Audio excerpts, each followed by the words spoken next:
Falar sobre a origem da cidade de Brasília é uma coisa muito controversa, né? Porque se a gente for pegar o que tradicionalmente, inclusive os museus apresentam como a história de Brasília, a gente tem aquela tradicional versão da Missão Cruz, né? Se constituindo até que Juscelino, então, resolveu construir a cidade, né? Em geral, é mais ou menos esse encaminhamento. E talvez a gente precise quebrar um pouco isso, né? Assim, a gente pode, eu acho que tem várias maneiras da gente apresentar a história de Brasília, né? Se a gente fosse fazer uma coisa, por exemplo, já associando até algumas questões sobre o trabalho com os alunos, associar, por exemplo, às cidades que cederam território para a construção de Brasília. Então, Lusiânia, Planaltina e Sobradinho, né, que foram os 3 municípios que perderam terras para que o Distrito Federal pudesse ter sido criado, né? Então, quais eram as atividades econômicas, como é que viviam aquelas pessoas, como é que foi esse processo de cessão de terras, né, de desapropriação de terras, tentar dar essa entrada para a história de Brasília num outro viés que não esse que já é conhecido. Não é que ele seja uma mentira, não é isso, né? Mas ele já está muito conhecido, né? Foi muito divulgado, já foi muito trabalhado, que são esses precursores mais antigos da criação de Brasília. Mas essa discussão mais real, né? Mais de carne e osso, com pessoas, né? Sobre a criação de Brasília, eu acho que falta.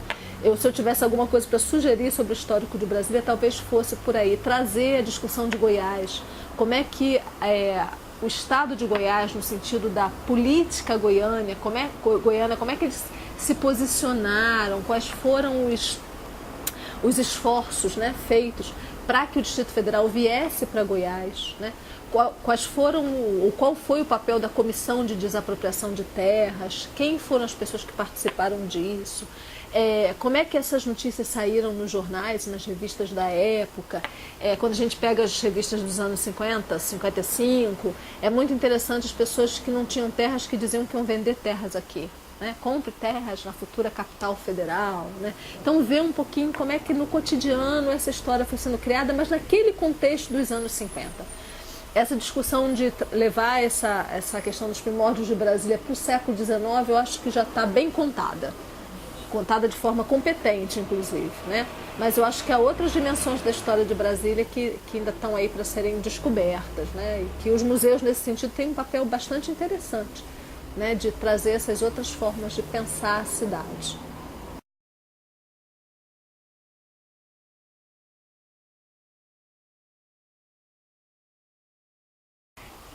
Existe uma visão, né, assim, já bastante falada sobre a relação do modernismo com a nova capital federal, né? Então, assim, era uma nova capital com uma nova arquitetura, se propondo a construir uma nova sociedade, um novo homem, né?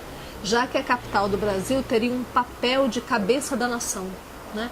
Então você tinha uma perspectiva moderna, e essa modernidade estaria expressa nessa arquitetura que dialogaria com o passado, né? O modernismo também, aí os arquitetos que me corrijam, mas o modernismo também é visto no Brasil como um movimento que dialoga muito com o barroco brasileiro. Então, os Brise de Soleil, os cobogóis são os muxarabis, né, do período colonial. O fato das ruas terminarem num largo onde a gente tem uma igreja, isso também remete às cidades coloniais.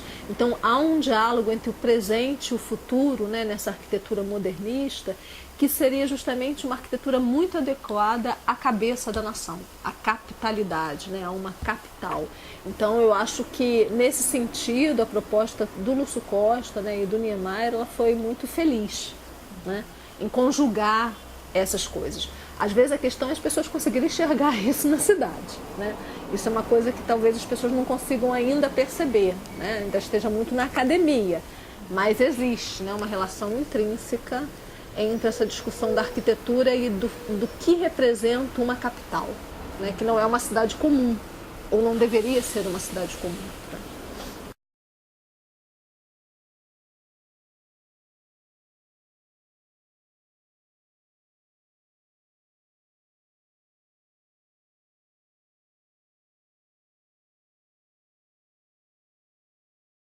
em relação ao tombamento da cidade, eu acho que isso precisa realmente de um frouxo de arrumação, como eu costumo dizer, né? Porque assim, a mídia, às vezes, nos meios de comunicação, eles não ajudam, né, a você criar assim, uma visão um pouco mais, não é exatamente correta do que acontece, mas um pouco mais assim, adequada aos conceitos, né? Então aí nessa trajetória a gente tem um movimento quando da emancipação política do Distrito Federal, né, no final dos anos 80, um movimento para que Brasília fosse reconhecida como patrimônio da humanidade. Só que, como a gente sabe, a Unesco não reconhece um patrimônio se o próprio país não tornou aquilo um patrimônio, né?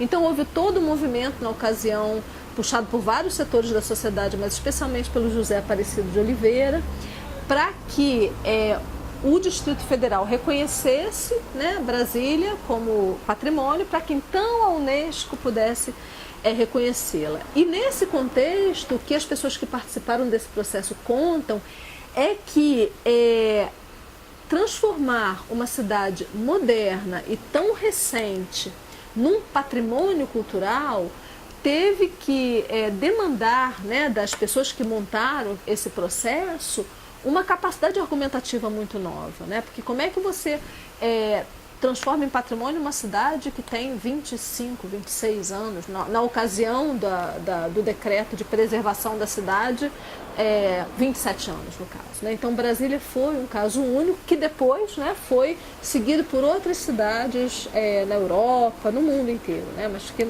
na ocasião foi muito novo. E há uma discussão que aí já é uma discussão mais interna ao país, que é justamente, né, o decreto de 87 do GDF, que preserva a cidade, e a portaria do IPHAN, que tomba a cidade, né? E aí o tombamento de escalas, né? Como é que a gente diz, como é que a gente explica o que é um tombamento de escalas, uma vez que o decreto Lei 25 não prevê esse tipo de tombamento, né? Em 1937 você não tinha essa perspectiva de fazer um tombamento que não fosse um tombamento de prédios isolados, né? Não tinha nem a perspectiva de você tombar um sítio urbano. Então é uma legislação que muitos arquitetos argumentam que não se adequa ao que foi tombado na cidade, que são as escalas, né? A gregária, a bucólica, a residencial e a monumental, né? E aí quando a gente fala assim, não, Brasília foi tombada, mas são poucos os prédios da cidade tombados, as pessoas se surpreendem, né? Porque a mídia também não faz uma divulgação assim, mais assim, correta desse tombamento.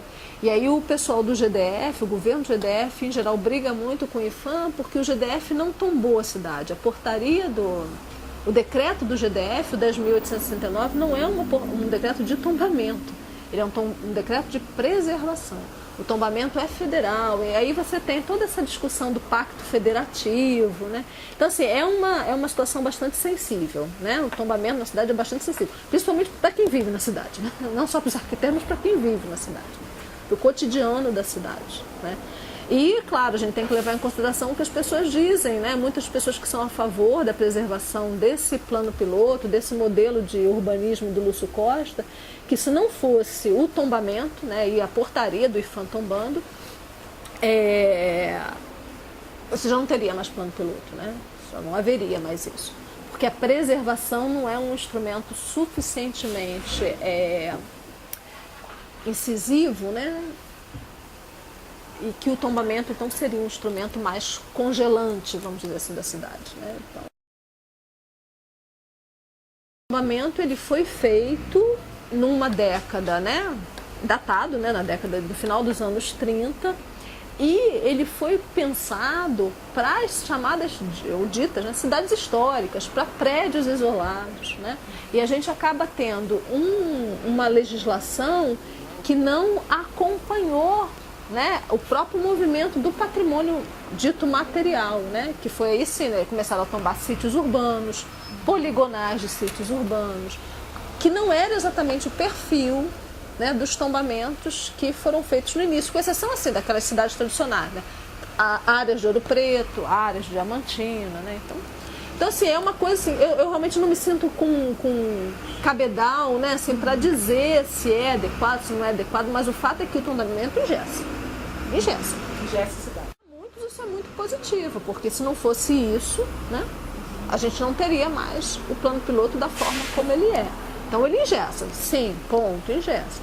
Como vai ser esse diálogo, né, entre o desenvolvimento da cidade e a necessidade de preservação, aí é uma coisa que é uma construção política da cidade, né? Tem que ser feito.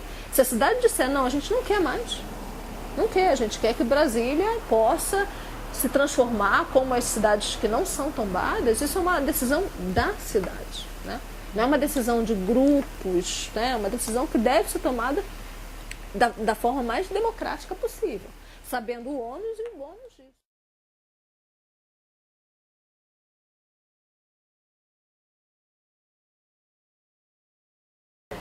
Essa discussão do patrimônio cultural, das manifestações culturais, dessa diversidade cultural, eu acho que ela é inerente a toda e qualquer capital, né? Juntando essa pergunta com aquela anterior, né, quer dizer, o papel de uma capital é o papel de realmente congregar brasileiro, né? E eu acho que nesse sentido Brasília foi muito bem sucedida, né? Porque aqui a gente tem brasileiro, né? Tem gente de tudo quanto é lugar do país, tudo quanto é lugar do país. Eu sempre digo isso, eu aprendi que eu tinha sotaque aqui, né? Porque os falares já demonstram isso, né? Assim, você realmente tem uma diversidade cultural. Isso eu acho que é ponto pacífico, né? Outra coisa, e aí isso é muito interessante, é o movimento do governo e do Estado, né? As políticas públicas, né? Que vem a reboque, às vezes, até das políticas federais. Então, no caso da Secretaria de Cultura do DF, né, do Distrito Federal, a gente aqui, eles também criaram um registro do patrimônio imaterial. Criou um decreto, né, para reconhecer o patrimônio imaterial, e aí os estados também fizeram esse mesmo movimento, o Distrito Federal também o fez, e a gente hoje tem, eu não sei exatamente atualmente quantos são ao certo, mas se não me falha a memória, já eram 6 bens registrados no DF, né?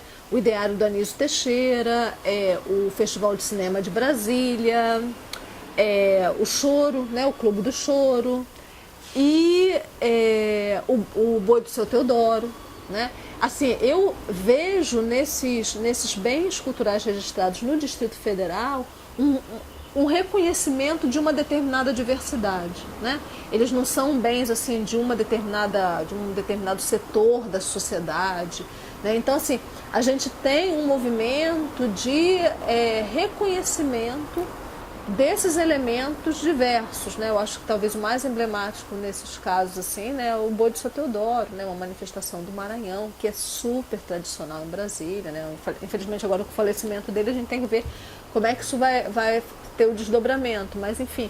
E a gente vê uma movimentação recente do Estado fomentar, né, essas iniciativas que extrapolam, que saem um pouco daquilo que é feito aqui no plano piloto, né? Então a Ceilândia é reconhecida como uma área de muita manifestação cultural, Taguatinga, a feira, né, as feiras tradicionais de todas essas regiões administrativas.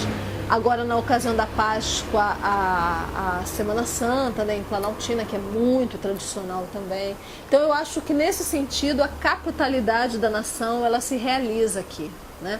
No sentido dessas manifestações estarem aqui, né? E de terem pelo menos algum tipo de fomento, algum tipo de incentivo.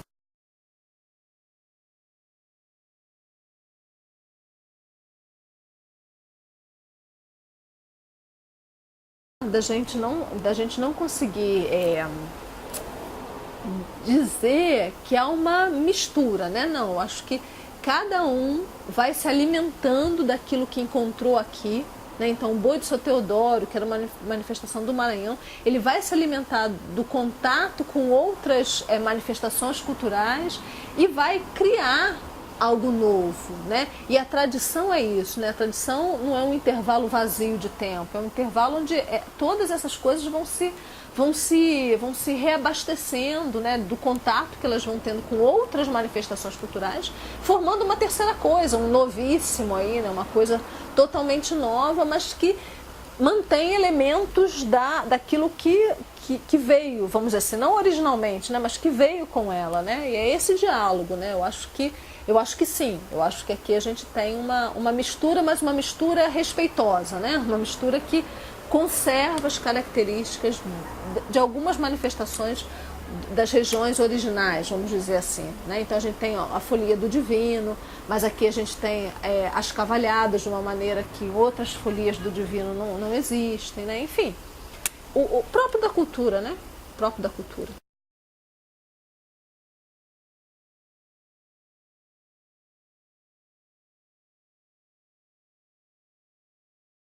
Em se tratando da questão educacional, né, assim, as crianças, o ensino fundamental, o ensino médio, a educação básica, né, no Distrito Federal, eu cada vez mais acredito que a história local é a que deve ser tratada.